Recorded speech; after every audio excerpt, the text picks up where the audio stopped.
Quiet on set. Picture is up. All right, roll sound. Rolling. Roll cameras. Cams rolling. And 3, 2. Hey everybody, what's going on? And welcome back to Hank's Think Tank.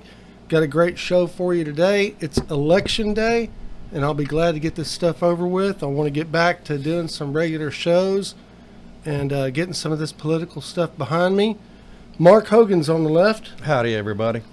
Doing all right, Mark? Doing all right, Hank. Been a while since you've been in here. 2 weeks. Where you been? Just hanging out. Well, all right, I was lost on the freeway. I got on the loop and I couldn't get off. I finally ran out of gas and called my mom. So. It happens. Yep. All right. Well, today we got Vladimir back, and he's in for another dip in the tank. And we're going to talk about what's going on in Ukraine.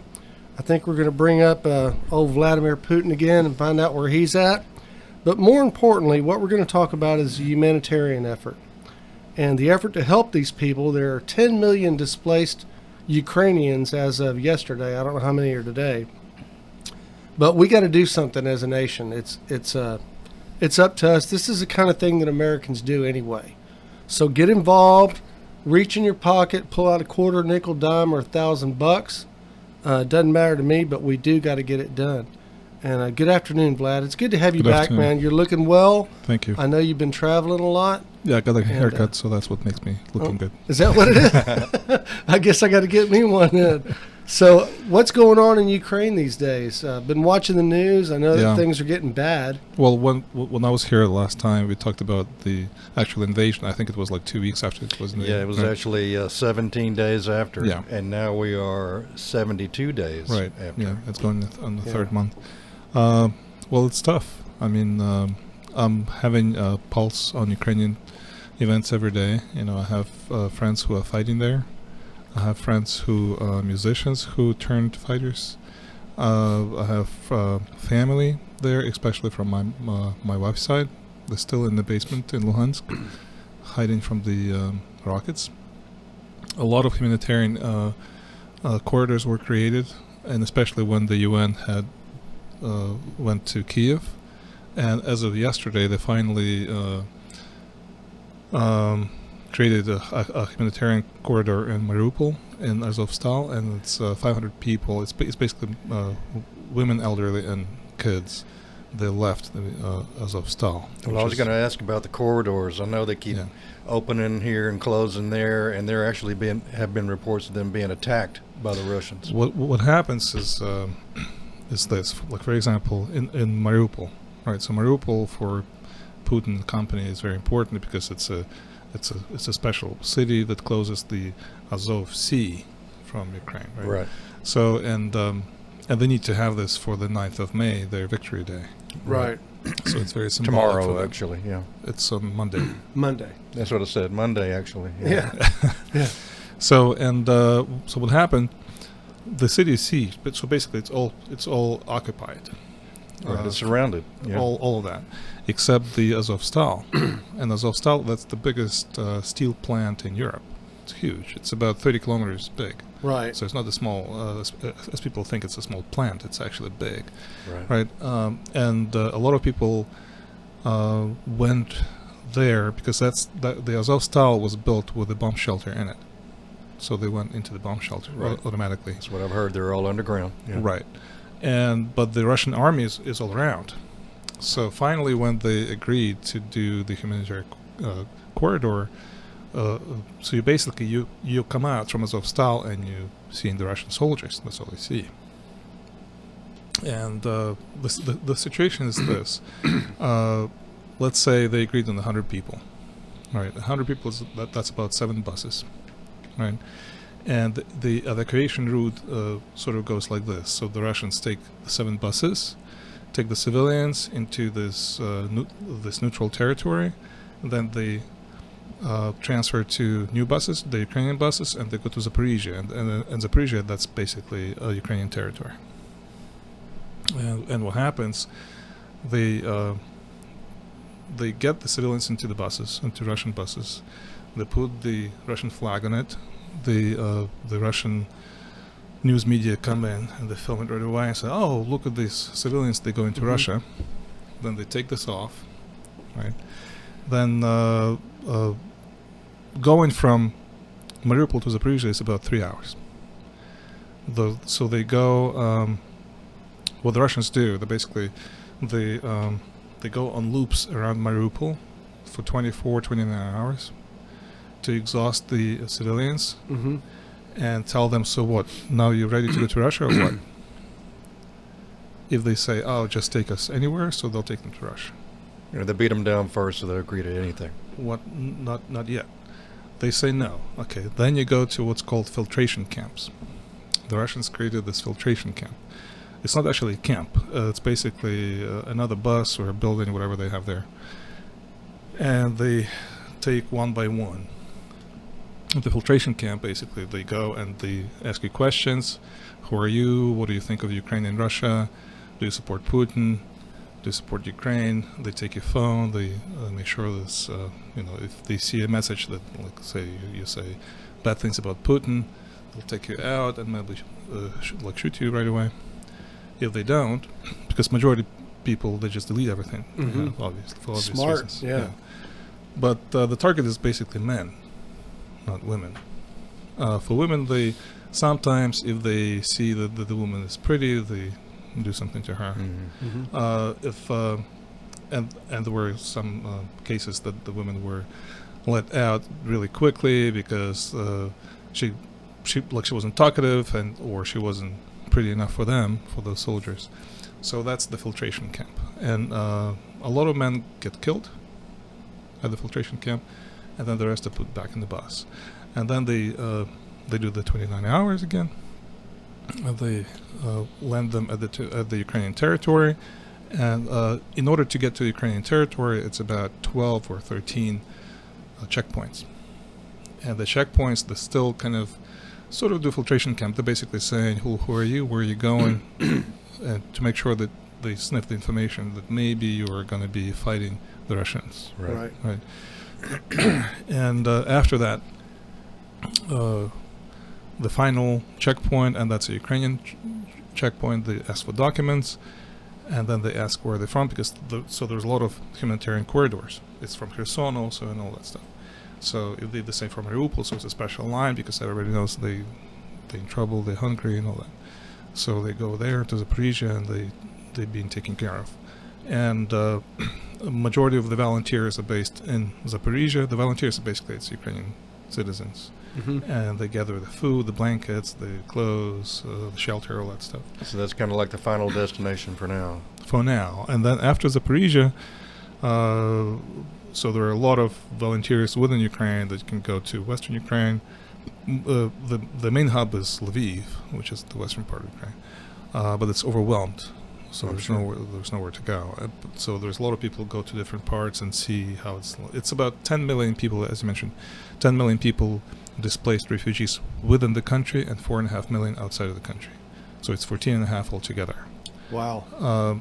Which is the biggest recorded crisis in our history, as we know it. Right. Which would be about 10% of the total population. Yeah, it's 42 million in Ukraine, so yeah, that's about right. Wow. Yeah. Yeah, that's devastating, and looking at the pictures on the news, I can't believe Ukraine looks the way it looks right now. Well, they keep finding these mass graves. Yeah, it just looks awful. Everything they're showing, and of course they're going to show all the bad spots because that's what sells media. Yeah. But it just looks decimated. It's awful. It's awful. Because the Ukrainian army and the Ukrainian people didn't know what happened in Bucha, for example, right, until the Russians left. And when Bucha was revealed, and we still seeing all the torches that were there, it kind of opens a new idea how to deal with Russia and how they're fighting. It's basically a terror. It's not a war. It's a terror. It's a new kind of war. Right. It's absolutely terror and genocide, pure and simple. And I can't post on Facebook everything I see and everything I receive because they block me. The same with YouTube and all that. But yes, absolutely, it's devastating.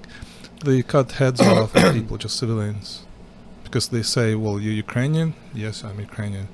Do you believe in independent Ukraine? Yes, the head off. So it's like that. Just an execution. Yeah, it's I've seen it's reports awful. of soldiers shooting family members in front of their children. Yeah, like yesterday, for example, the conversation within the family. So I think he's a high-rank soldier, a little bit, and his wife in Pskov, that's in Russia. And they have a phone conversation, and she's asking him, so how do the locals meet you? And he says, well, they're angry at us. Why? Well, because, the farms are not working, the industry is all done, so they're angry at us because there are no jobs. Mm-hmm. And the wife says, so what do you do? It's like, I don't know, we just saw a woman going with 2 kids, so we just shot her dead in front of the kids just to make sure that they deserve it.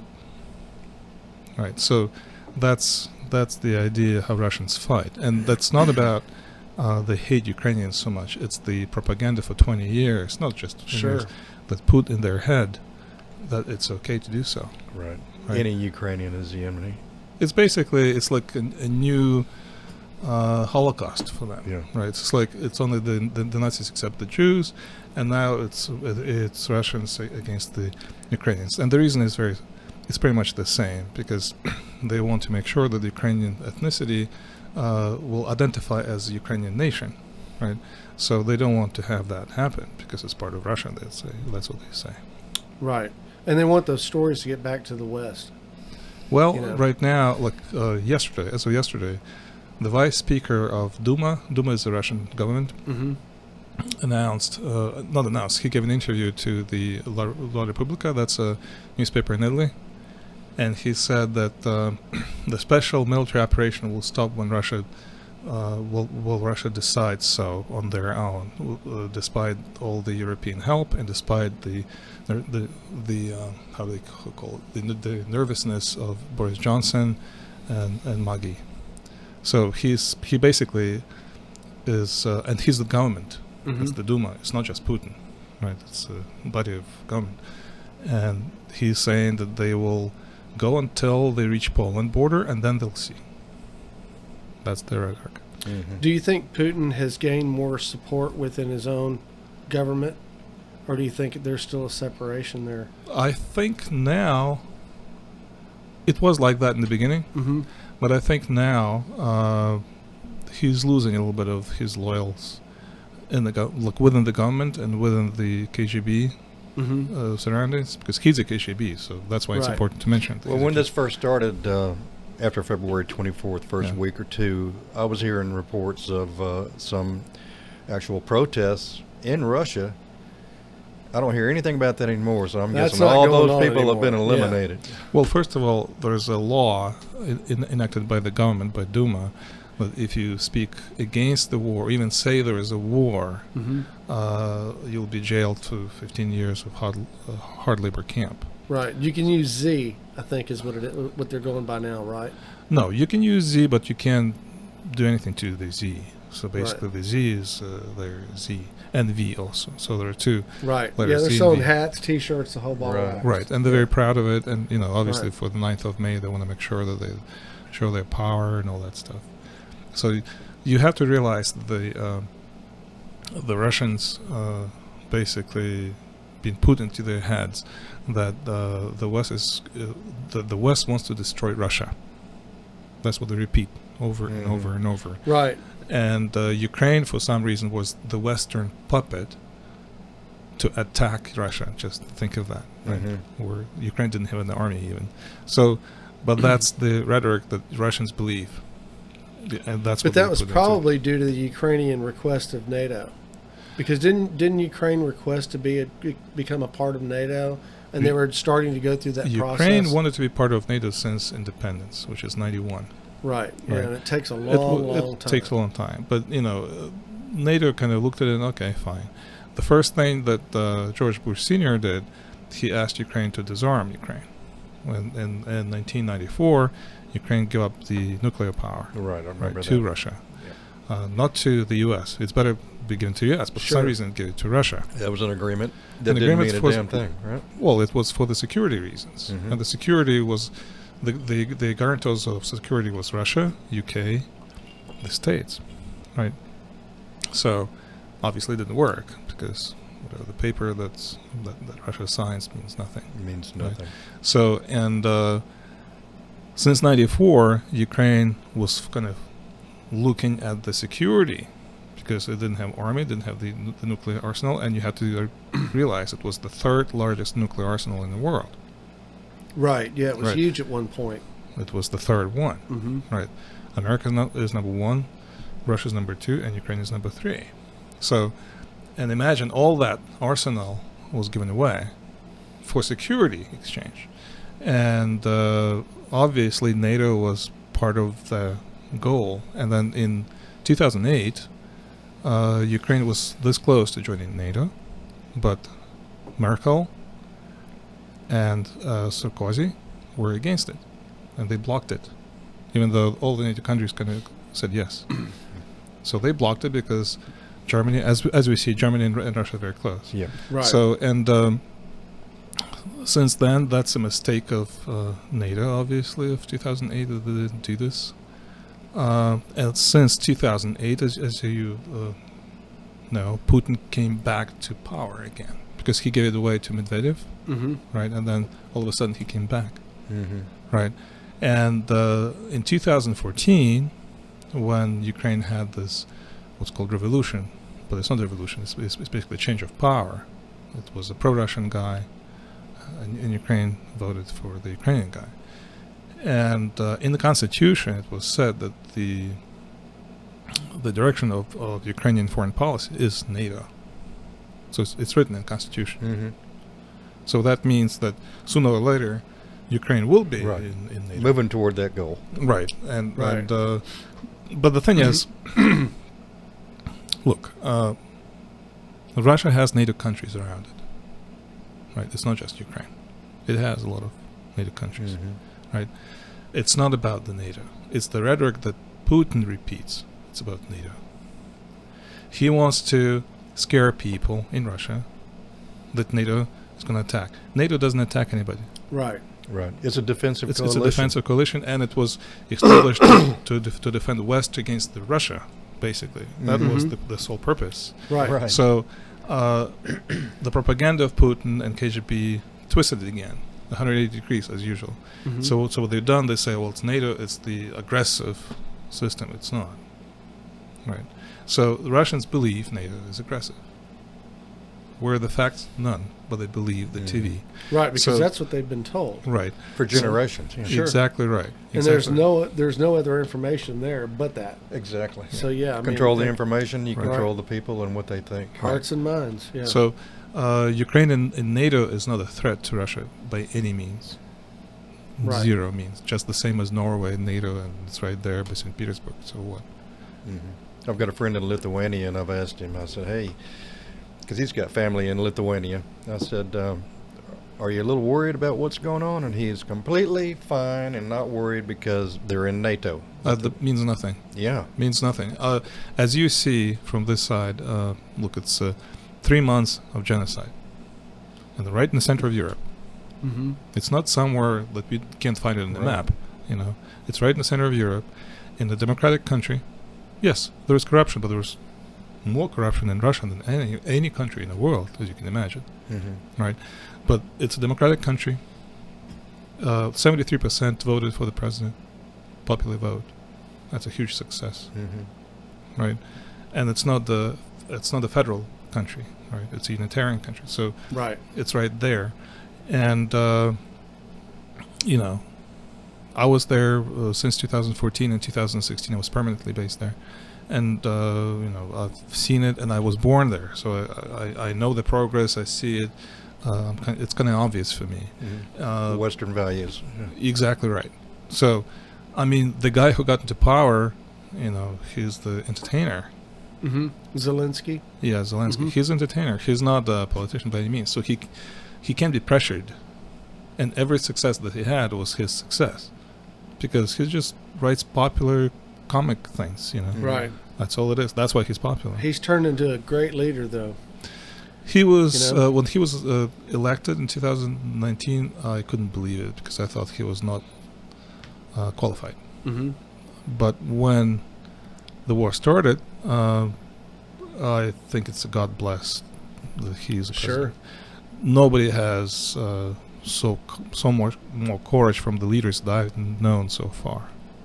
You know, they asked him about the family. Look, it's the Russians going to invade and kill you.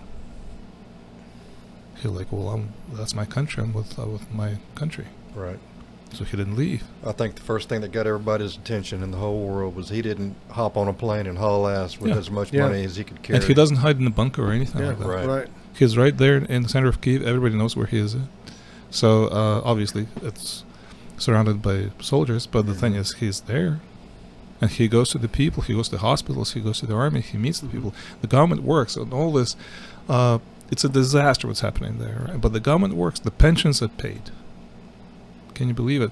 Like my wife's grandmother, she lives the second month already in the basement in Severodonetsk. That's Luhansk region.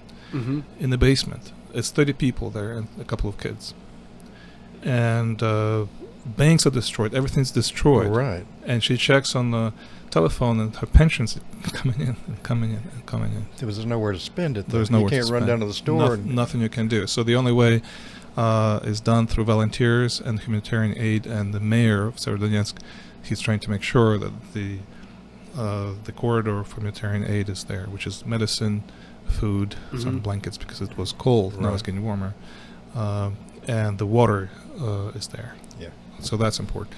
So, but my point is that the government is fully working government, which That's is great. amazing to Yeah, me. that is amazing. Well, I guess it's about April 1st that the Russians kind of backed off the whole taking Kyiv and regrouped around. Realized they couldn't do it. Well, they tried for a while. Yeah. Well, the rhetoric was they'll take the whole operation is going to be 2-3 days. Right. So they thought that Ukrainians weren't prepared, they're going to run away, that Ukrainians kind of like they thought they were hooligans. Yeah, and obviously all that thought stuff. they had more Russian support within country, too. Well, it's their intelligence, because the Russian intelligence, the KGB guys, I'm not sure if you met any KGB guys, I met many. Not that I know of. So the KGB guys in the Soviet times, I remember in the 80s, because I was interviewed by KGB, they only cared about two things, power and money. That's all they cared. There's nothing else they cared about, truly. It's all about the cars at that time, the Russian cars, Zhiguli, Lada, and all that stuff. Yeah. And then who has the pools of money. So basically what that means, when Gorbachev came to power, he created this kind of sort of like Western economy a little bit, right? He allowed the private property, the private business, and by doing so, the KGB were the main racketeers. Sure. So that's all they cared about. Yeah. So now the KGB came to power, which is Putin, Yeah. and all his buddies from St. Petersburg, who are basically thugs. They are truly thugs. Gangsters, yeah. Gangsters. Mm-hmm. He put them into key positions, right? And that's the mentality. So obviously when he has trillions of dollars and say, prepare Ukraine, they took the money and bought the yachts and London apartments and whatever it is, you know. So obviously they cared less, and Putin, they lied to him for obvious reasons. Because he's a Tsar, he needs to be told the good stuff.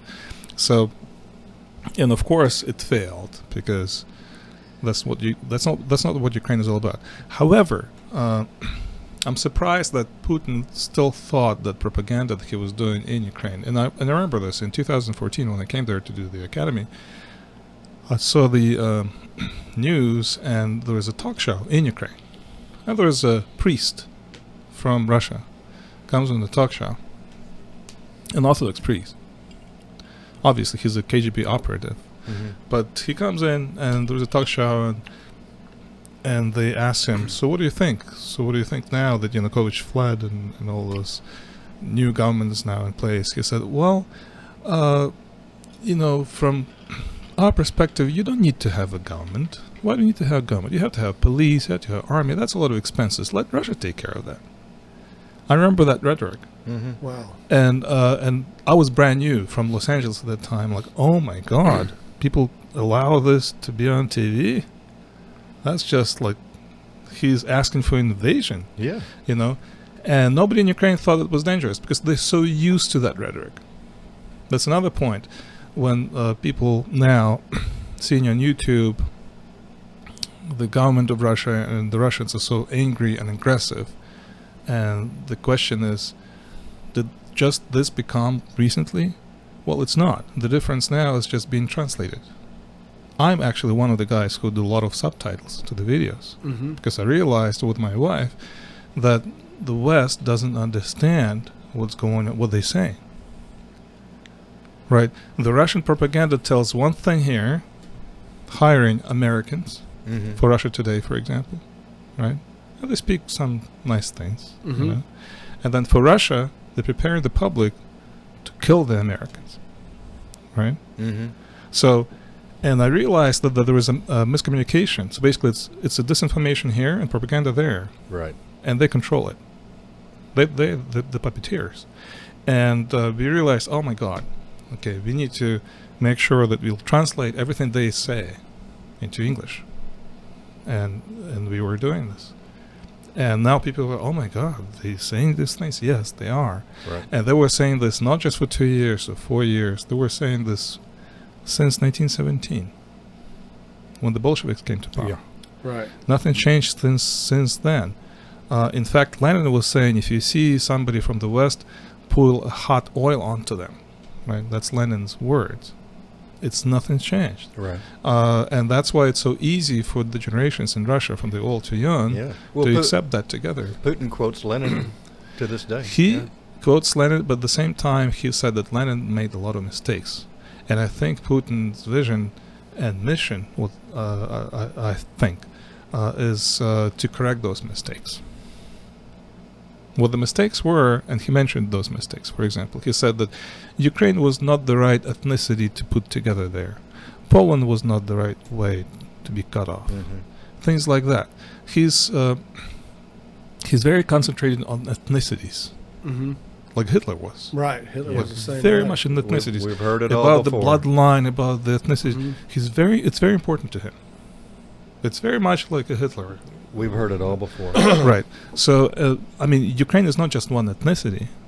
You know, it's a nation, but there's a lot of people there for Right. thousands and thousands of years. There were Mhm. and Turks and Hungarians and Polish and Jewish and Ukrainian Mhm. and Vikings. I mean, there's a lot of people. In fact, Kiev was established by Swedish Vikings, so it's a lot of Swedes there too. Mhm.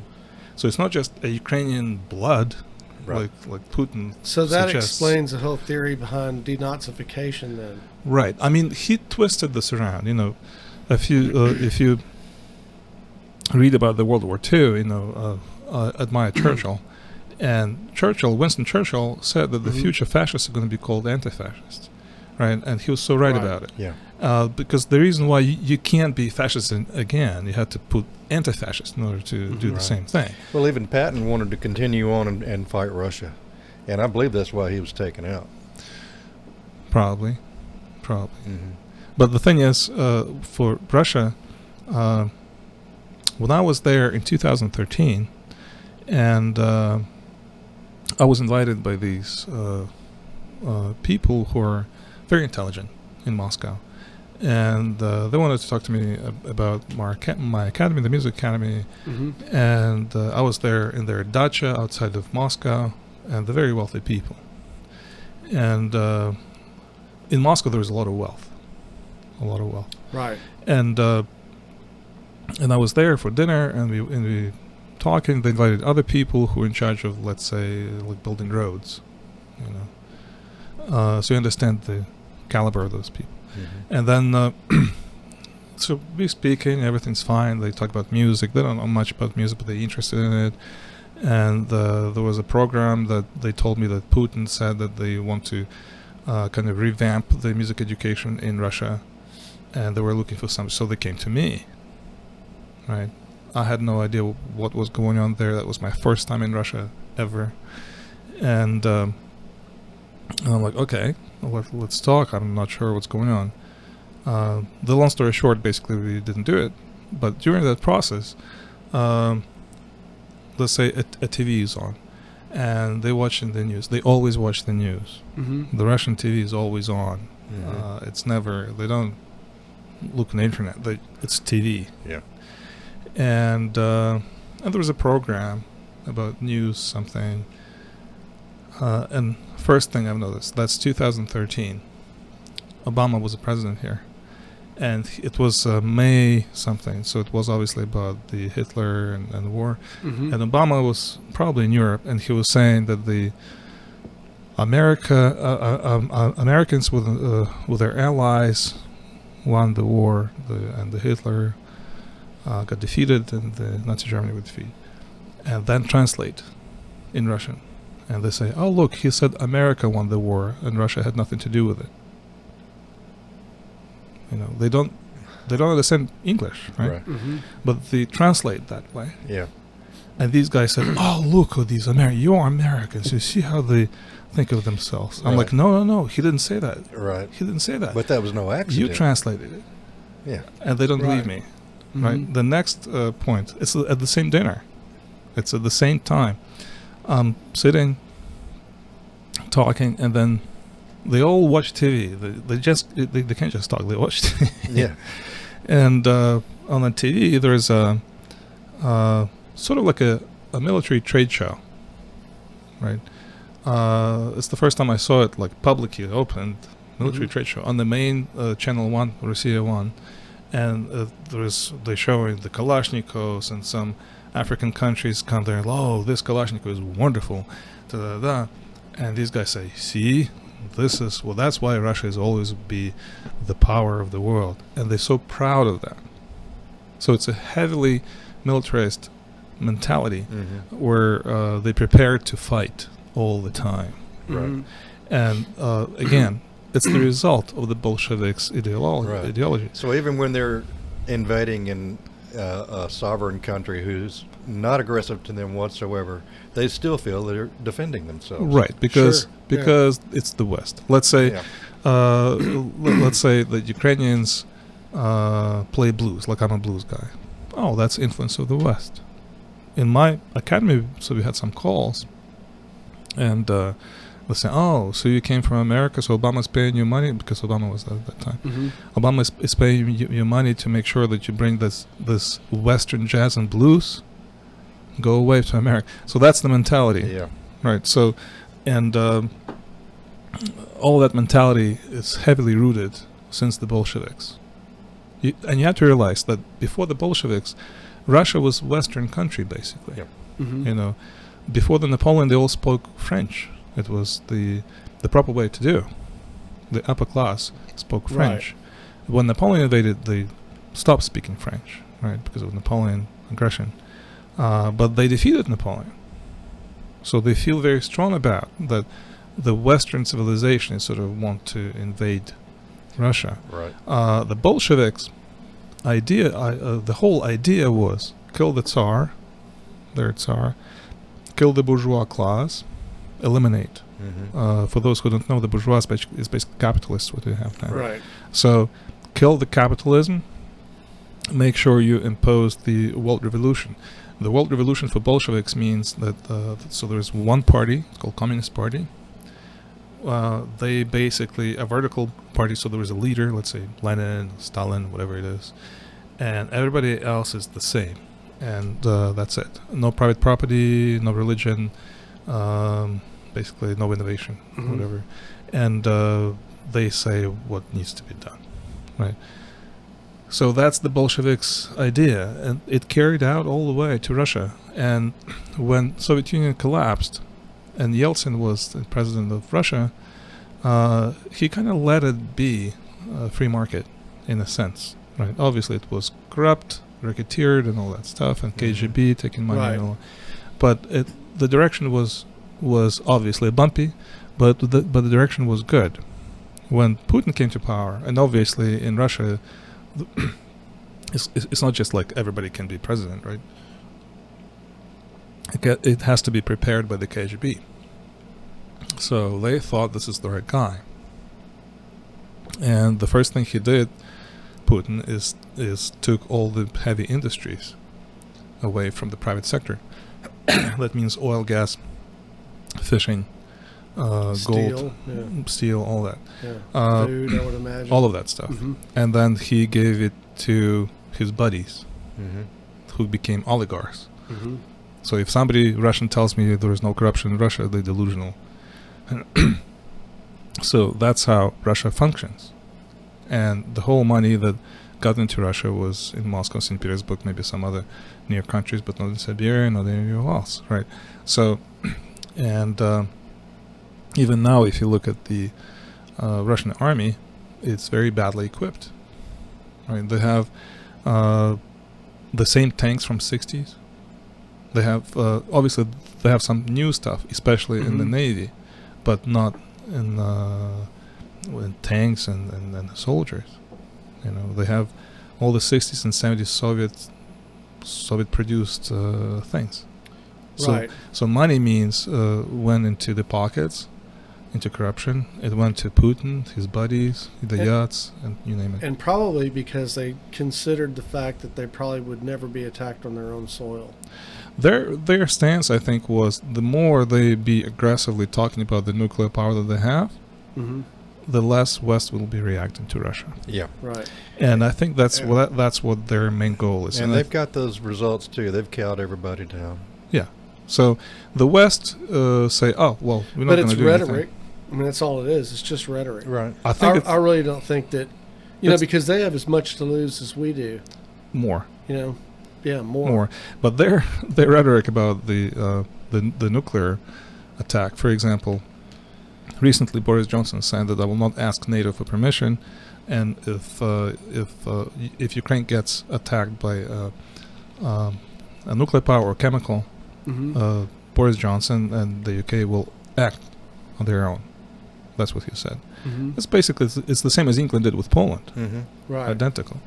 So, and obviously Russia reacted to this, right, with very aggressive rhetoric, how they're going to destroy UK and all that stuff.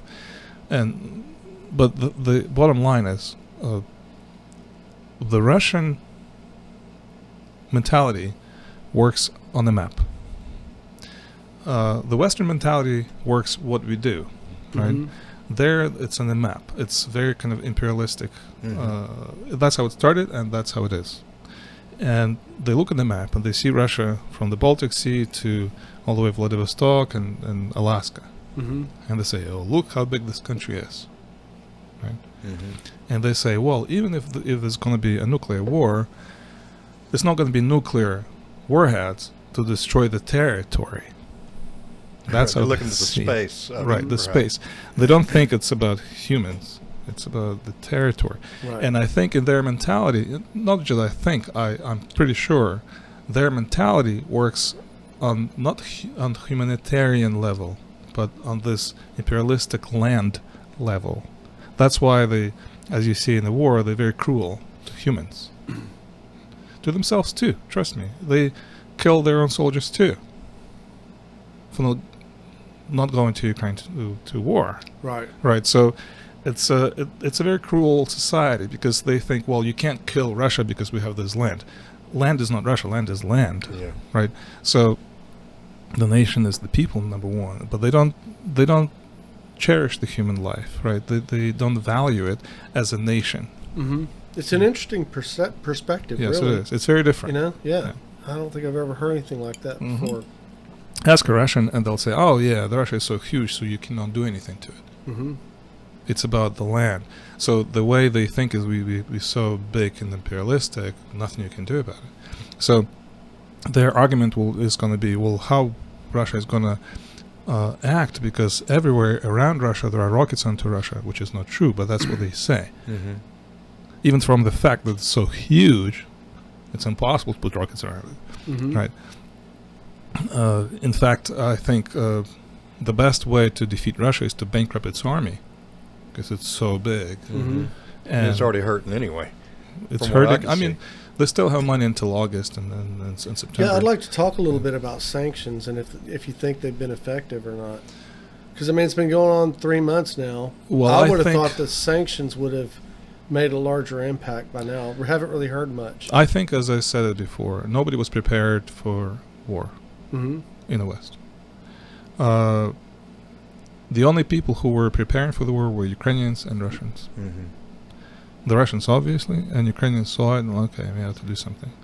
And if you know, for the last 2 years in Ukraine, there were the army was building up. Yeah, this has been going on for a long time. Right. It's not because we just have to do this, because we want to have peace. We have to prepare for war.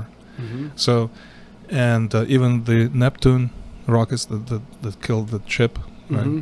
Since 2019, the factory that was doing it was doing the research and making sure that it's working because everybody knew that's going to happen. I mean, it's well, you have to realize that Ukraine was invaded in 2014. Right. Right. So it's for 8 years. The Crimea was invaded. Then Donbass and Luhansk. A lot of refugees were at that time. And like when I opened my school in 2014, I hired refugees from Luhansk. They lost their houses already, but the West was silent then. Mhm. CNN was saying, "Oh, there's nothing going on." Yeah. When Jeffrey Pyatt, the ambassador at that time in Ukraine, from the U.S., he was saying to CNN, "No, there was Gherkin, the colonel, the Russian colonel came and he invaded it." It's like, no, that's your opinion. No, we don't have this. Because the official Obama office was saying that there is no invasion of Russia. Right. So that was it. So by doing so, then the whole idea of Western world, because Obama was the leader of the Western world, well, there is no war, Right. even though it happened. They just put a new fence up and, Exactly. change because, the flag you know, a little bit. Let Ukraine be, it's a fringy country. Who Yeah. cares, Right. Let people die, let them be refugees. Yeah. And you have to realize that in 2 months, 15,000 Ukrainians died there. Right. In 2 months. But let's not say anything to piss off Russia. Exactly right. Exactly right. So by doing so, when Crimea was annexed, when Donbass happened, the West was silent. And that's what enabled Putin to go further. Imagine if the West is going to be silent now, what's going to be next? Yeah. Right? It won't stop. It won't stop. So back to sanctions. That's why I'm trying to say this.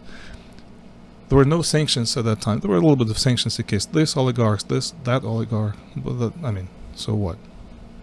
It's an oligarch. Right. He has money in Panama. Yeah. You know? Right. Okay, so he can have a bank account in Chase Manhattan. Well, he's going to laugh at that. That's it. That's the end of the sanctions. Yeah. For 2014. So nothing happened. Now, how does Russia make money? Obviously from the resources, and it's usually energy resources, which is gas and oil. Mm-hmm. And they sell gas and oil everywhere in the world. Well, I think Western Europe is timidly coming to the conclusion that they can't buy their gas and oil from Russia anymore. At least they're talking about it. Well, what happened is after Bucha was exposed, before Bucha, I think they still were timid. I mean, they talked about it. The SWIFT was going to be turned off and all this. Nothing was turned off. I'm not sure if you guys know. Nothing has turned off. Russia is making money every day, $1 billion profit a day. Yeah. Still. Yeah. Huh. I To thought this day. SWIFT was shut down. No SWIFT is shut down. The SWIFT was shut down for some French banks that nobody cared about. But every payments for gas and oil going Mhm. through 2 banks, and Wow. they're striving. Because otherwise, Europe will be without gas and oil. Right, so it's just it's political speech, but it's not practical news. Yeah. So the reality is Russia has not lost a dime to this day. So obviously, back to sanctions. Nobody was prepared, including Biden. Obviously, Biden was talking about it. Remember that, right? Mhm. But he also talked about if it's a minor incursion to Ukraine, that's fine. Right. If they So- invade, but if it's minor, If we'll it's a minor means what? He'll take Crimea, Mariupol, something else. That's fine, but Kyiv is fine. Right, you only kill 500 people. We That's can fine. let that We slide. don't know what is the number to call it the Holocaust. 5,000, 5 million. Well, we'll see. We'll decide later, right? So that was Biden's rhetoric. He changed this rhetoric after after Zelensky had a speech at the Congress here. And I think congressmen understood how serious that is, and the press in the White House. And the next day, Biden did more of sanctions that actually do hurt Right. economies. Sanctions and relief and aid, And aid. which has to go through all the bureaucratic process and be approved and then make it At all that the way over time- there. It's too late. 2 months, almost a month and a half, European Union already said we're going to help $50 billion in defense, when Biden says we're going to help with 800 million. Yeah. I mean, it's a joke. Yeah. You know, so that's how unserious the administration was here. But it was pressured by the international community. Boris Johnson, to me, was like the first one Mm-hmm. who sort of, as a power, was the first one to stand up and call things as they are, right? And he said he will do everything in his power to stop Putin. And then the White House said, okay, we have to follow that lead. So the White House is not the lead anymore. No, Right. they're following the trends and the Correct. focus groups and seeing Correct. what they So should Boris do. Johnson and the UK, to me, were the first ones, and to this day, the strong supporters of Ukraine. And obviously all the other countries in Europe. The thing is about Europe, the European memory of the World War II is there. Mm-hmm. Right. American soil was not invaded except Hawaii, but it wasn't on the mainland. Correct. So Americans, That's a big difference. it's a big difference. Mentally, it's a Mentally. big yeah. Americans don't have the gene memory. What does that mean, a war? Yeah, when I look at those pictures of Mhm. Ukraine, I'm thinking, what if that was Katy, Texas?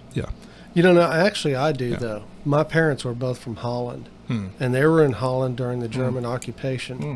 during World War II. In And 1940. I was raised with those stories. There you go. So, yeah, so that memory has been imprinted upon me in my life. They wouldn't take so it easy. So I understand Yeah. what the horrors of war can be. Right. I think more so than most Americans do. Yeah. So imagine you're sitting Yeah. in the Starbucks, and all of a sudden there's a ballistic rocket. Yeah. Right. Right.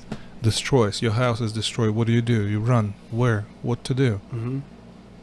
And then the tanks and they're shooting people. Mm-hmm. Right. So what do? So that's the reality of war. And it's not about some Mars. It's right there in Starbucks. You have to Right. realize, I mean, who's been to Ukraine? It's a very modern country. You know, Bucha was like Beverly Hills. You know, it's very wealthy. It's very nice. Beautiful houses for $1 million. Mm-hmm. You know, so it's a... I lived there, and, you know, and it's just hard for me to comprehend. I know. I'm sure it is. The closest I can come to that is looking at the before and after pictures of certain buildings and neighborhoods before and after the invasion. Yeah. And before, I mean, it was just a beautiful European city with Yeah. wonderful architecture and great landscaping. Well, and Kiev and majority of the western cities were not that damaged. Kiev had damaged about 5 buildings, right, with the rockets. Obviously, a lot of people died there. But basically going eastward, Kharkiv, which is 1.5 million, but it's like 2 San Franciscos city, destroyed. People live in the subway. And every day there's shelling there. And that's Kharkiv. And by the way, there is a good point to make about Putin invasion. He calls for saving Russian-speaking people, if you Yeah. notice. So there is a huge ideology behind that. Kharkiv, for example, is a Russian-speaking people. Kiev Mhm. is a Russian-speaking city, right? But he kills it anyways, right? But the way they spun off, basically in the middle of 19th century, Ukrainian language was forbidden in Tsarist Russia. The reason why, because there were, before that, there were Cossacks from Western Ukraine Mm-hmm. who were kind of not behaving for Russian demands, right? And they were always independent, and they were an independent country. In fact, the first constitution in the world was written by Cossacks, right? And all of that was translated into the Russian to Ukrainian independence, no matter what. So Ukrainian literature was forbidden because that meant a nation of Ukraine is going to be identified. So Right. the Russian ideology wanted to make sure they'll steal that identification of Ukraine in order to make the connection to Kiev. So the whole language was forbidden. Now, in 1918, as I mentioned before, it was independent Ukraine, but the Bolsheviks came and they took it again. Now, in 1932-33, so there was a famine by Stalin, right? And a lot of numbers, but my family members, not my close family, but the extended family, got suffered from that. So, from 7 to 13 million people vanished. Why from 7 to 13? Because KGB made the papers. So, because of language. Now, when Ukraine became independent, the main state language was Ukrainian. That was the biggest point for Putin to say that Ukraine is a Nazi, because they have one state language. In Russia, there is one state language. Everybody understands. But he couldn't comprehend that Ukrainians identify themselves with the language. Right. So, and that's what he put his whole kind of game on the language. And his idea of Victory Day is about when Kiev speaks Russian and the signs are in Russian. And right now, I actually saw those. Right. Yeah, That's very important. Changed. That's very important. So, and for them, it's part of the ethnic cleansing process. Correct. Yeah. When he says on every stage, when does Russia end? He says it never ends as long as we speak Russian. Right. So that's also identity of Russian mentality. So the moment you put the Russian language, and like for example, I grew up in Soviet Union. It was Ukrainian SSR, and I remember I lived in Western Ukraine, right, which is Ukrainian, because it was part of Soviet Union from 1939, not from 17. Plus the war, so it's not that lapse of time. But Kharkiv, for example, 0 Ukrainian schools or Russian schools. So imagine it's Ukraine, and Kharkiv was capital of Ukraine, so none. So that's how they do the ethnic cleansing, as we say. So for them, ethnicity, ethnic groups, it's not per se blood, it's about the language. For example, if so there's an area called Yakutia in Russia. It's like Chukchi, basically, right? So it's native people to that land, right? But it's part of Russia, of Russian Federation. So Yakutia, so battalion, if I'm not mistaken, 64 it's hired from Yakutia, was the one who was raping women in Bucha, right? Because they look different, they don't have identity to those people at all, and the brainwashing said that these are Nazis, kill them, whatever they want to do, and they do this. So this is how he fights Putin. So for example, he takes people from Buryatia.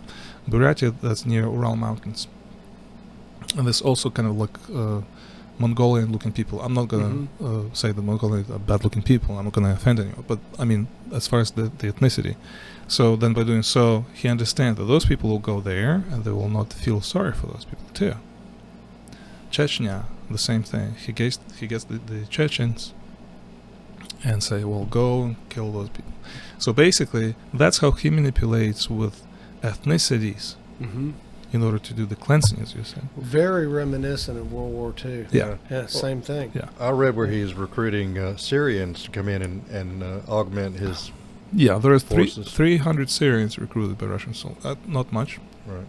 I mean, you have to realize that Russia has been supportive of everything that West was fighting. Vietnam, Syria, ISIS, Palestine, Pakistan, so on and so forth. So everything that you know of those problems in the world was created by Russia. The Kalashnikovs are all there all the time. So anything that Western values are going to be there, the Russia is going to be there against it, and they'll use those rebels inside to do that damage. And the way they do it is not the regular army, as you mentioned, right? It's kind of like humans don't do that. They don't cut heads. Right. Right. They don't rape women in front of children. They don't do these things. It's not a war, it's a terror. Yeah. Right? So that's what Russian army is all about. So it's not just like a European-looking army. It's not. It's a lot of these ethnicities that he's using against the European-looking people. So it's like ethnicity war for him. Mm-hmm. It's not. You see what I'm saying? So it's like it's a very deep-rooted into those. It's modified guerrilla warfare is what it is. It's. I don't think this kind of war existed before Putin. He's Probably using, not. Yeah, I don't think so, because in the history it wasn't like that. So he's using that to modify rules of warfare. Mm-hmm. And by doing so, he's creating this terror mixed with weapons, modern things like that. And then the officers obviously are well trained, right? And they tell them what to do. And the officers now, they have the directives to kill the civilians, to create the terror, to scare the people. They will put the arms and the landscape. And those barbaric acts travel so far. Yeah. You know what I mean? So, Yeah. I mean, that of it- information goes way out of Ukraine It's like and all the way around to the west. Because of and internet. It scares the hell out of Because of everybody. internet. Right. I let think this be a lesson to you. Yeah. Is the message? Yeah, there. this is what's coming. yeah. Now, my concern is that, you know, if America's providing a lot of humanitarian aid and also we're providing military aid as far as supplying weapons and things like that, it's only a matter of time before there's an incursion between American and Russian forces. It's already happening. It's going to happen. It's already happening. In fact, Russian Duma already says we are fighting NATO. That's what they say. We're not fighting Ukrainians, we're fighting NATO. The reason why they're saying this, because pretty much NATO countries deliver the goods to Ukrainians. And Ukraine army has 2 battalions out of foreigners. These are volunteer foreigners from UK, from Sweden, from America, you know, and that's just what it is. It's a World War III, whether you like it or not. It's just what it is. It's just a matter of time before it spills out. It's a matter of time, and I think, borders. it's a matter of time. I mean, the Europeans, except the Germans, understood that, as you said, the border is very important, right? And they'll do everything possible to keep the Russians away, right? The Germans, like, look at this, like the 9th of May, which is a parade in Europe for the World War II, the 8th of May here, but the 9th is there. And in Berlin, the government of Berlin made it illegal to have Ukrainian flags. How do you explain that? And they said, yes, Russians too. But hang on. Are you with who? Are you with the aggressor or the victim? Yep. Right. All Right. in the spirit of appeasement. Right. So that kind of pacifistic stance of Germany only helps the aggressor. Yeah. There's no other ways, you know. So, and that's what it is. And by the way, the sanctions, Germany said that maybe by the end of 2023 they will turn off the Russian oil. So And that means nothing now. yeah, exactly right. So yes, the sanctions now a little bit of working because they go into the embargo, basically a sector economy, not against the individuals. So yes, it makes sense. Like you can't do the transactions with certain banks. You can't do buying energy soon. Maybe it depends on European Union, but European Union is going there quite fast now. Italy, actually, I was surprised. Italy, because Berlusconi was a big friends with Putin, and they were the first ones to turn off the gas and oil from Russia. I was very surprised at that. I kind of applaud to that. I was very surprised. So the Germans, as you see, it's like I have a lot of friends Germans, you know, and I know how they feel. They're embarrassed. You know, they already have the guilt. Right.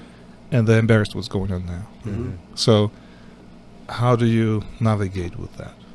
Right? And where do the Chinese stand in all this? I don't know. I don't think anybody anybody knows. You know? Have you heard anything? Well, I've heard reports that Putin and Chairman Xi are talking and making nice, but I don't know what that means. I think or if it's even China. true.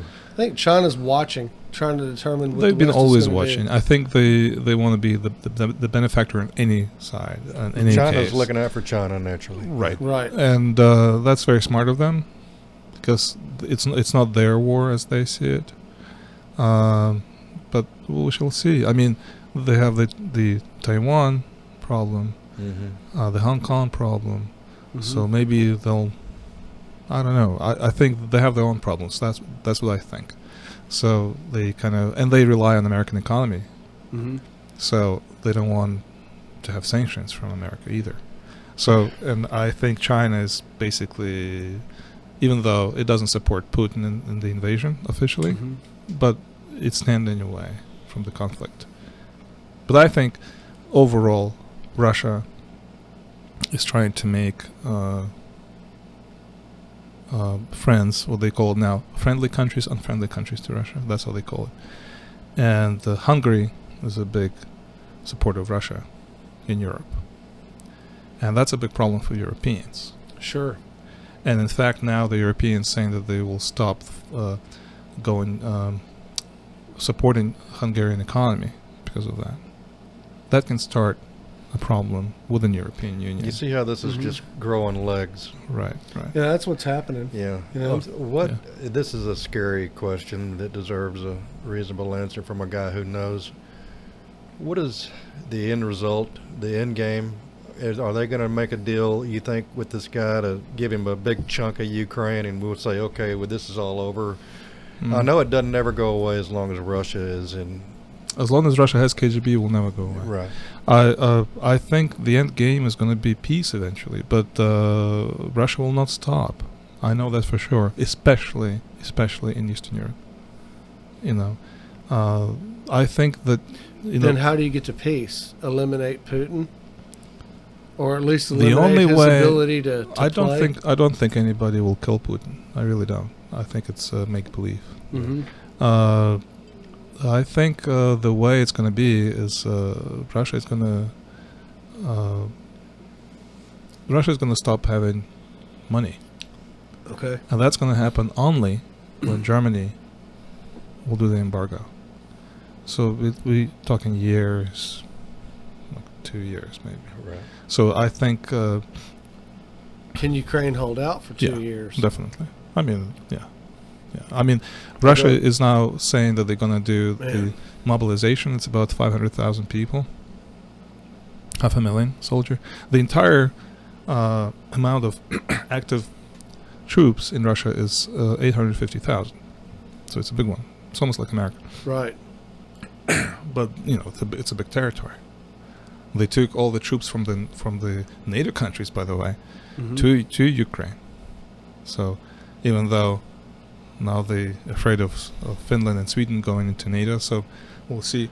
Sorry about They're that. getting spread pretty thin, and I think the world was kind of surprised by that they didn't walk into Ukraine and take what they wanted in less than a week. The best way for Russia, I truly believe, to be defeated is the bankruptcy. That's it. Yeah. Because they will not have steel. They will not have the money to buy steel. They will not, because steel is important for the weapons. Food as well. Pardon me? Food. Food is important, but Mhm. now like speaking of food, they took 100,000 tons of wheat from Ukraine to Russia. Mm-hmm. They tried to sell it to Egypt. Egypt denied it, so they sold it to Libya, another Russian territory, Mhm. basically. Right. And that's oil. Right. So, thanks to Clinton, by the way. So, all of that now, they know they've taken majority of Ukrainian ports. In fact, now 12 million people are going to starve a little bit because Ukrainian export was huge Yeah. of wheat. Right. So they're not letting that happen. So we don't know how it's going to turn out. But Russia's controlling this, and they're going to blackmail the world on that as well, on Mhm. food. Not from Russia, from Ukraine. People don't realize that Ukraine was a feeding kind of store to the world in Mhm. many Right. countries. Yeah, So largest exporter of grain in the Of world. grain in the I just world. learned that in the last couple Right. of months Right. myself. and oil, not the oil, but Right. the cooking oil. So imagine that is not going to be now. So how it's going to be turned out, we don't know. And already saying that, hey, this is a problem starting. Mm-hmm.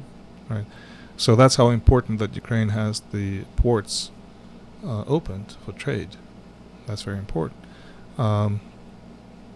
So I think Russia understands very well how to blackmail the world with the energy and food. Mm-hmm.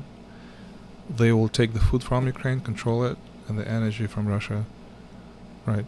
And it takes years to readjust. Right. So even though Germany already announced that they're building in the northern part of Germany, the ports for the gas from the States they're going to buy. So they're going to substitute the gas. Well, the oil they can't. The good stuff now is that it's going to be warm, summer. Mm-hmm. So not much of energy needed. Right. And Germany might reinstate the nuclear power plants because they shut them down. Mm-hmm. Right. So maybe they will do this. I mean, there's a lot of resources they can do. They just refuse to do so. That's the problem. Mm-hmm. It's about the will. Right. But obviously, Merkel was Putin's friend, so nothing happened. Now Scholz is there, so we'll see how it's going to behave. The pacifistic idea that he's trying to convey is nobody's buying it. So you either stand up or not. And his rating is very low in Germany. Mm-hmm. So who knows what's going to happen? Mm-hmm. So we shall see. But the point is, we are in the middle of the history right now because the world has changed. We don't know how it's going to be next. Putin is trying to reorganize the order with China. Mm-hmm. But we'll see how the Europeans will stop Putin. And obviously America now finally is doing something.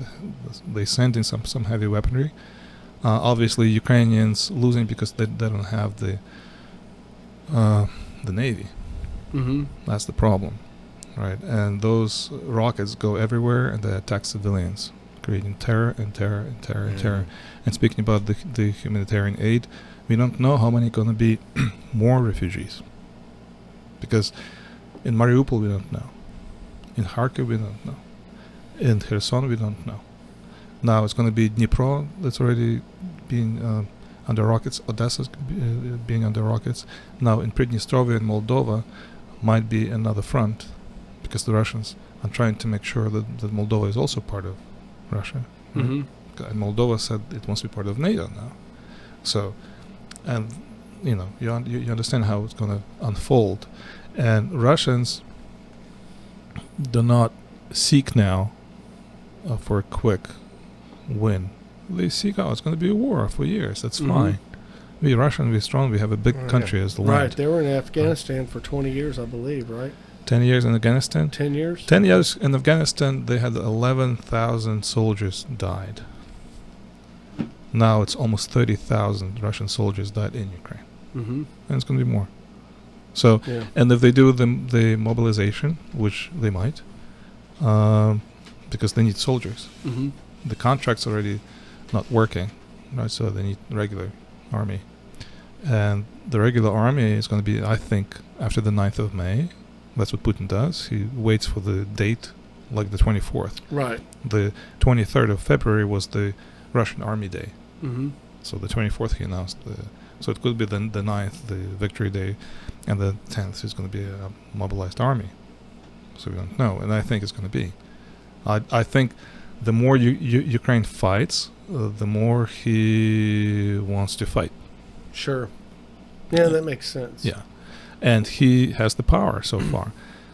So far, but I think not for long. I think until September as monetary power. Mm-hmm. And then we shall see.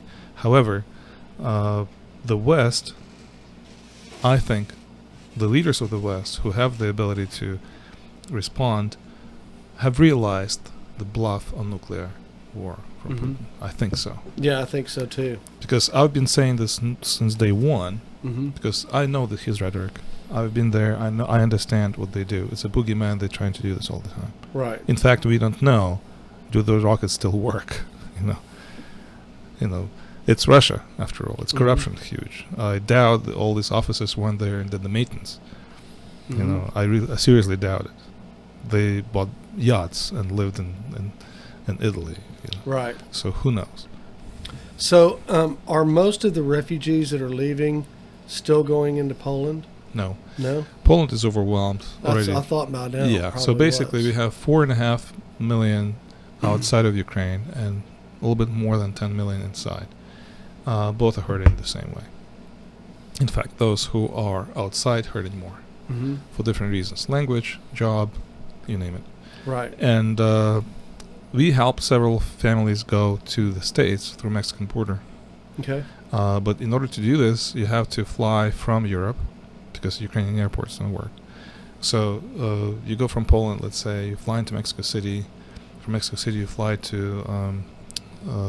American border, and you walk through the border. But you have to have a sponsor, a U.S. sponsor, somebody, Mhm. a U.S. citizen or a green card holder, who said, "I'm going to sponsor it." These people, and they go here for 2 years, they can be here no problem, and the work permit is given and all that stuff. However, that was working for a month. Mm-hmm. Then Biden administration changed it. Now Biden administration said you can't do this anymore. You have to apply for a refugee visa in those countries and Europeans, and it takes even more. It's kind of easy but more difficult. Right. You know, I mean, I should say this: if you look, if you go to Ellis Island in New York, Mm-hmm. and you look at what happened with immigration during the World War II, it's almost none. Roosevelt was in power then. Mm-hmm. It's just, for some reason, we are a country of immigrants, but at the time of crisis, we don't allow them. So that's what it is. Well, And, apparently we do allow them in a certain way, which I won't get off into right now. But well, I live in Texas now. I see what's Yeah. going on. So Mhm. it's freaking ridiculous. it's freaking ridiculous. I agree with you. So it's just, I don't know. It's a different topic. We can discuss it. But as far as the refugees, a lot of Americans helping Ukrainians, and look, we have a fund, so I speak with a lot of different people. Mm-hmm.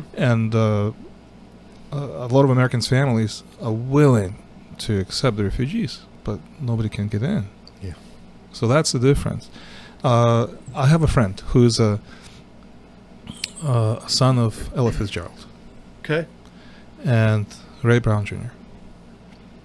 He's a singer. We did records together. He's a jazz singer. Mm-hmm. And even though he plays blues brilliantly, but he decides to do jazz. And I married a Ukrainian, he married a Ukrainian, and they lived in Energodar, in Zaporizhia, and that's where the rockets came. So I was here already, and he was still trying to leave when the rockets was there.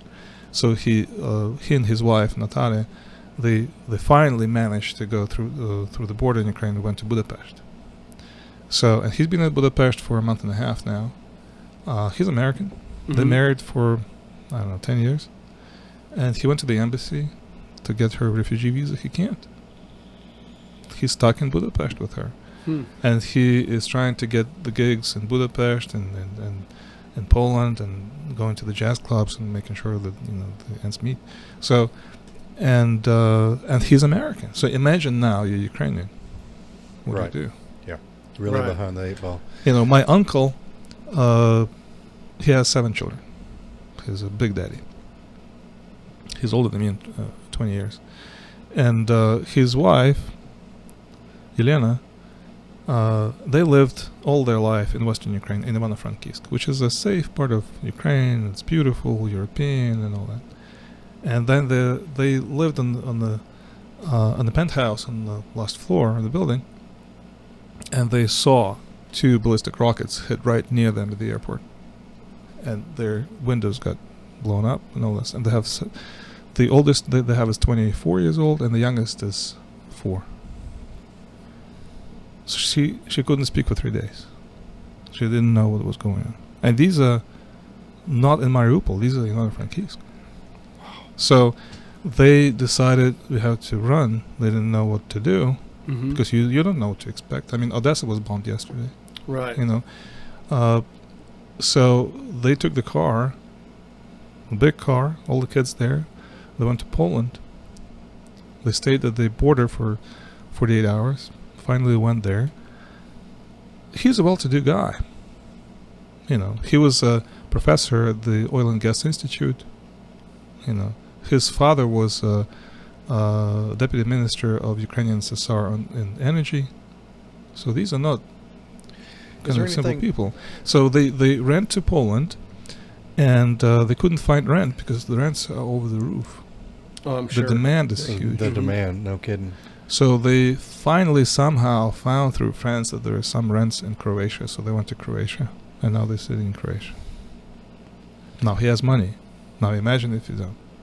And Right. a lot of, and he's older, you know. So now the women that we're dealing with on an everyday basis, and first of all, like when we started the fund, it was kind of grassroots stuff, you know. Mm-hmm. And GoFundMe.com vetted me for like 2 weeks because apparently they want to make sure that I'm legit, you know. Makes And- sense. Makes sense, yeah. And then we started to kind of advertising to refugees.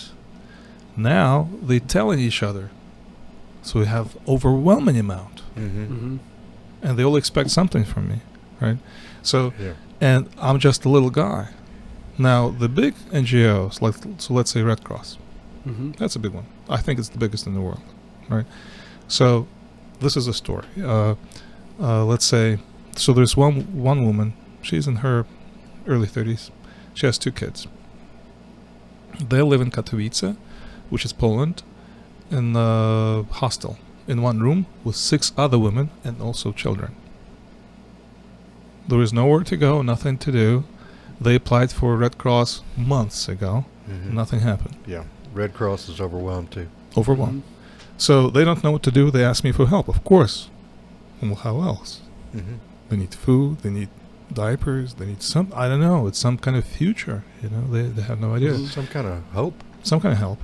And a lot of these women then they decided. Oh, so somebody told them that there is a Red Cross not overwhelmed in Finland. So they take a boat. They go to Finland. With the faith that that's true. They go to Finland. There's nothing. Yeah. And they're trying to see. I mean, obviously, a lot of citizens in Europe, they give help. Like, for example, 2 of my students from the academy, they got sponsored from London, from a studio, and they live in a studio now, which is great. Mm-hmm. You know, but these are like 2, 3, 4, 5. There was 4.5 million. Just imagine that number. Right. And that's just outside. And now inside, like for example, her son is occupied, and so a lot of like we helped the family that the kid needed an operation. Well, they're Russian occupied, so what do? So we send the money to their relatives in Rivne, which is Western Ukraine, and then send them to them. And then, for example, food. There was this girl who's like 24, 25 years old. She has 2 little kids. So the work that it takes to coordinate all that, it's a lot of work. I mean, I'm overwhelmed, and I have a little kid. So my wife is Right. with little baby. It's not like just you're sending a check to somebody. No. Sending a check, that's the easy part. Sure. You have to, first of all, you're dealing with people. You do interviews. Hear their stories. Then you put everything in paper because it has to be documented. Then you have to make sure that there is a fund working. Then you coordinate with the banks because it has a tax problem, right? So you have to make sure there's a donation. Then you find the way to send them money. It's not easy, right? So you send it by MoneyGram. Sometimes they have PayPal, but Ukrainians didn't have PayPal until the war started. So it's not easy. Then if they don't have the documents, because a lot of people didn't have documents who went to Europe. Right. So how do you send the money without documents? Yeah. Right. So so you send to friends, but you have to vet those friends. We ask for pictures. We ask for passport, anything. It's just a I'm story. sure you've run into a lot of scams out there too. Here Not a comes lot. bunch Some. Yeah. Some. Not a lot. I was surprised. I thought actually it's going to be more scams because obviously people are people. They want to take advantage. Oh, Right. They'll take advantage of anything. Yeah. Natural disasters. But not many. There are some. I would say about 5%. How much have you been able to raise up to now? 34,000. That's what I read That's yesterday good. too. Yeah, that's 34. awesome. Yeah. But it goes so quick. I mean, Sure. just imagine $500. That's just a regular check. Mm-hmm. How many people is that? Mhm. That's it. It's gone. Yeah. So I have like 24 women now vetted and ready. Mm-hmm. So Is there anything that a normal American citizen can do to help? I know the GoFundMe and everything. Well, but become a sponsor or somehow do something like that? Well, first of all, as far as NGOs go, I mean, the NGOs help with two things, which is temporary housing and clothes. But no clothes needed for Ukrainians. They have clothes. They don't have the certain foods, especially for babies, right? Majority of food in Ukraine is distributed by volunteers. So a lot of trucks come in from Europe, especially Ireland. A lot of Irish people helped. And so there's a lot of kind of baby things in here and there, even though medical supplies. Medical supplies. Right. But medical supplies, again, like for example, I'll give you from the first hand. My wife has a grandmother who's in Severodonetsk, that's Luhansk region, and she's in the basement with 30 other elderly, some kids there too. She has hypertension, and she had a stroke before, so she has certain medicine needs, and obviously the pharmacies don't work obviously there. So the only way to get anything to them is through volunteer network. These are local guys, 25, 30-year-old kids. We speak to them, and they wiggle around and do this. A lot of humanitarian aid also gets stolen. Well, I'm sure it's a dangerous deal. Yeah, and You not know? just by some bandits, and the Russian army steal it. Mm-hmm. You know, you have to realize they're not rich. People who go there by contracts for $50 a day, right? So they take anything they can. It's almost like airdrops is the way to go, but the skies are so dangerous. Right.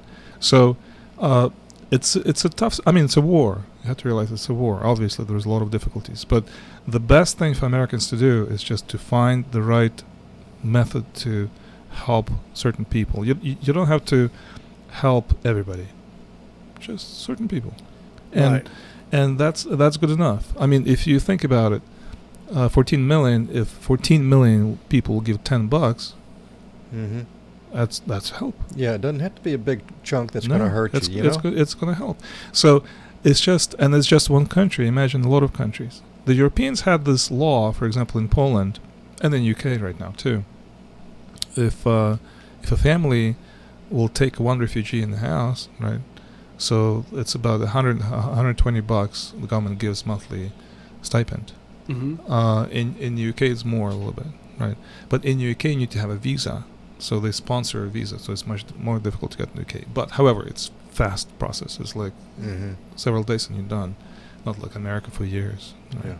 So, but in Europe, you have these programs. In Poland, Polish government was very generous to the Ukrainians, and if you in Poland, it's free medicine for Ukrainian refugees, which is Nice. great. Yeah.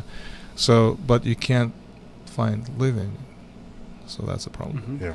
Right. So, a lot of people in France offer to help. You know, there are a lot of certain funds locally. There are foundations locally in those countries who I got to know, and we kind of distribute all that information, and then people get there. There's a lot of people from, actually, like recently, I forgot the name of a woman, 25 people from Mariupol flew to France, and we helped to connect all that stuff.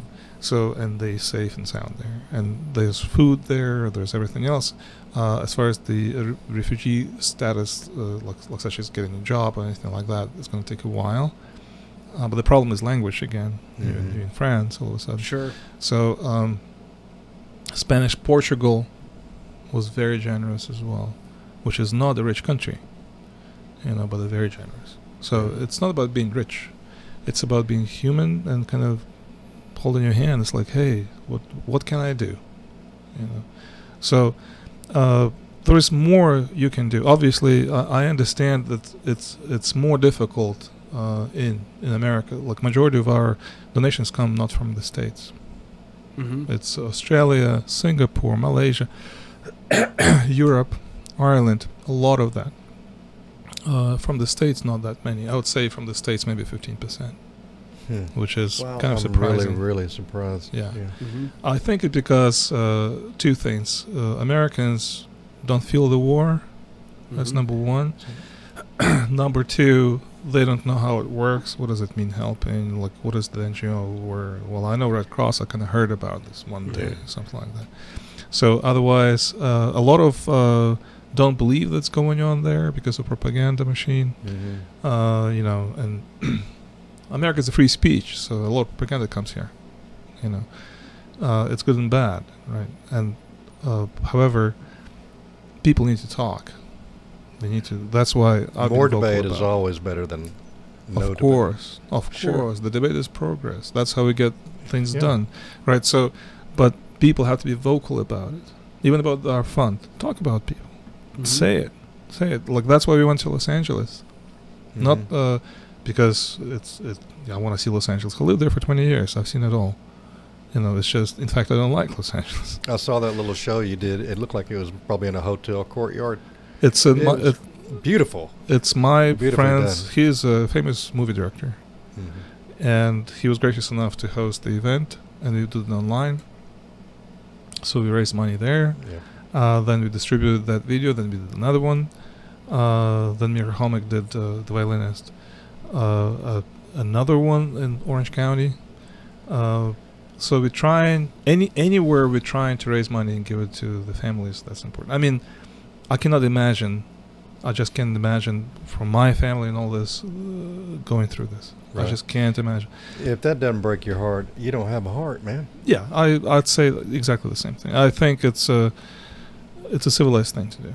It's just if you're civilized, if you think you have values, if you're human and you have kids, and you can't just be neutral. Yeah, you know? not It's my just problem. Yeah, you can't be just saying not my problem. It's if you say not my problem, that means you're the same as Putin. It's just the same. Right. It's there's no doubt in my mind.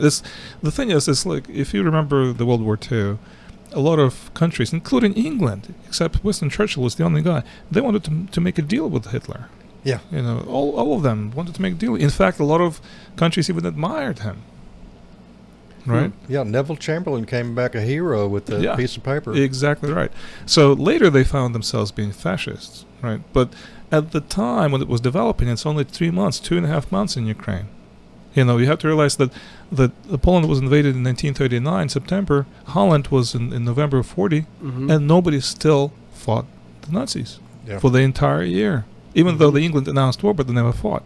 So everybody was just standing by. It's like, oh, it's not my problem. Let them kill the Polish first, and then we'll see.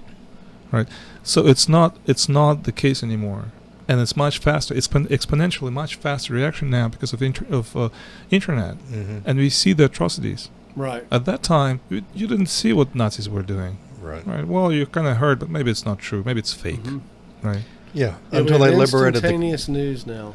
Pardon me? Yeah. Instantaneous news. Yes, and that's how people should know. That's how important. By the way, thanks to Elon Musk, the Starlink.